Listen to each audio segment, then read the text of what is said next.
Jangan lupa subscribe YouTube channel Metro TV News dan jangan lupa nyalakan notifikasinya. Pemirsa, ujaran kebencian masih menjadi momok di masyarakat hingga kini dan berpotensi memecah belah kerukunan bermasyarakat. Untuk membahasnya lebih lanjut, kita akan bergabung dengan salah satu pendakwah Indonesia, Ustadz Dasat Latif. Selamat pagi, Assalamualaikum Ustadz.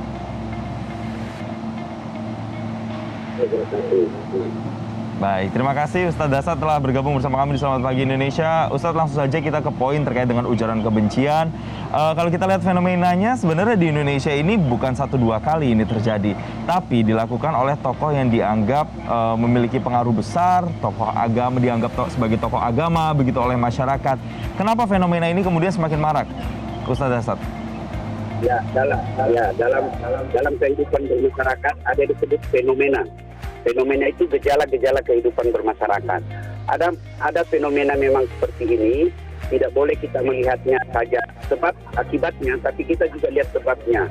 Sebabnya dulu harus dipelajari kenapa terjadi hal-hal seperti ini, ujaran-ujaran kebencian. Sepertinya ada ketidakpuasan, ya. Tetapi bagi saya, ketidakpuasan terhadap suatu kebijakan, sebuah sistem pemerintahan tidak disikapi dengan menyebarkan kebencian. Karena dalam bernegara, syarat adanya negara itu kan ada hukum, ya.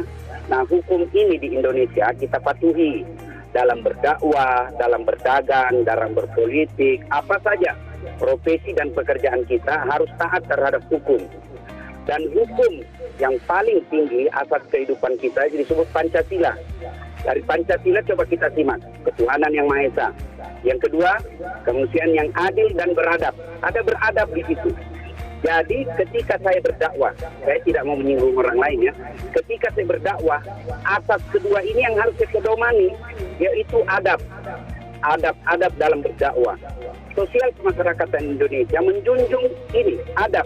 Jadi ketika ada pendakwah, ada tokoh masyarakat, ada politisi, siapa saja profesinya, dan dia tampil di depan umum yang disebut dengan publik, lalu menyampaikan dakwah, menyampaikan orasi, menyampaikan protes, melanggar adab ini dan melanggar aturan beragama, tentu dia ada punya konsekuensi. Ya, ada konsekuensi. Konsekuensinya di dunia hukum pidana kalau kita, agama juga melarang. Agama juga melarang kita berbicara yang kasar, berbicara yang menyerang, berbicara yang apalagi sampai ujaran kebencian. Saya kira tidak ada dalam tata krama Islam. Islam, salah satu perintah Rasulullah ketika hijrah dari Makkah ke Madinah, beliau sampaikan, ahsin khalamah. Kalau kalian mau sukses, kalian mau berjaya, kalian mau meraih dunia, maka kata Nabi, ahsin khalamah. Haluskan tutur katamu. Boleh kita protes, boleh kita tidak setuju dengan sebuah kebijakan, tapi protes kita tentu dengan koridor adab seperti yang diajarkan oleh agama. Baik, ada hukum yang berlaku di Indonesia dan padahal juga ada adab dalam berdakwah begitu. Lalu bagaimana kita sebagai umat, sebagai masyarakat melihat atau menghadapi ujaran-ujaran kebencian yang saat ini banyak mungkin beberapa kita lihat disebarluaskan apalagi di dalam ceramah-ceramah. Bagaimana Ustaz? Kalau saya menyikapinya ya gampang, kalau saya nonton kontennya. Ya, saya banyak mendapat konten-konten yang menurut saya melanggar susila, melanggar etika, melanggar adab, melanggar agama. Dan saya tahu itu orangnya, begitu orang kirim ke WhatsApp saya tidak bisa, langsung aja saya hapus. Nah, kebanyakan masyarakat kita karena tidak puas dengan pemerintahan, tidak puas dengan penegakan hukum, akhirnya salah satu cara pelampiasan mereka menyebarkan konten-konten seperti ini. Ya, adalah opini masyarakat bahwa ketika si A kok cepat ditindak, ketika golongan si ini mereka kok dibiarkan. Itu ada ketidakadilan yang dilihatnya, sehingga untuk mewujudkan rasa komplain terhadap ketidakadilan ini mereka dengan masif menyebarkan. Padahal itu bisa berdampak hukum dan bisa berdampak kepada buruknya citra seseorang. Baik, Ustadz Dasar, terakhir apa yang ingin disampaikan kepada masyarakat, terutama mereka yang kemudian mendengarkan ceramah-ceramah atau dakwah-dakwah dari orang yang dianggap sebagai tokoh agama agar bisa tetap menyaring dan mampu menjaga toleransi dan tidak termakan dengan yang disampaikan tadi, yang keras tadi, yang bisa memecah belah tadi. Ustadz Dasar, silakan.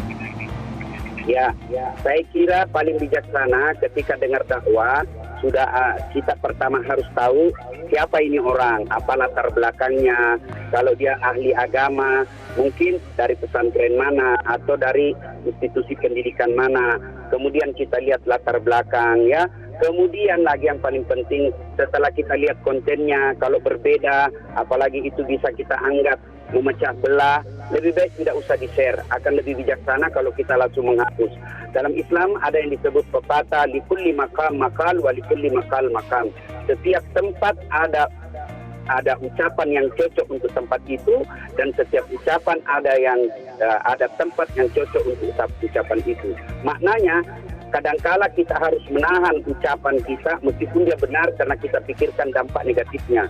Ya, kadangkala ada sesuatu kenyataan yang harus kita sampaikan. Memang ada faktanya, ada buktinya.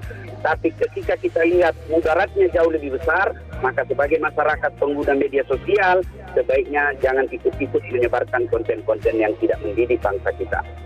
Baik, masyarakat harus bisa lebih bijak, harus bisa lebih menyaring informasi-informasi yang didapatkan dan lebih mengenal lagi ustadz-ustadz atau juga pendakwah yang akan mereka dengarkan. Terima kasih Ustadz Dasat Latif sudah bergabung bersama kami di Selamat Pagi Indonesia.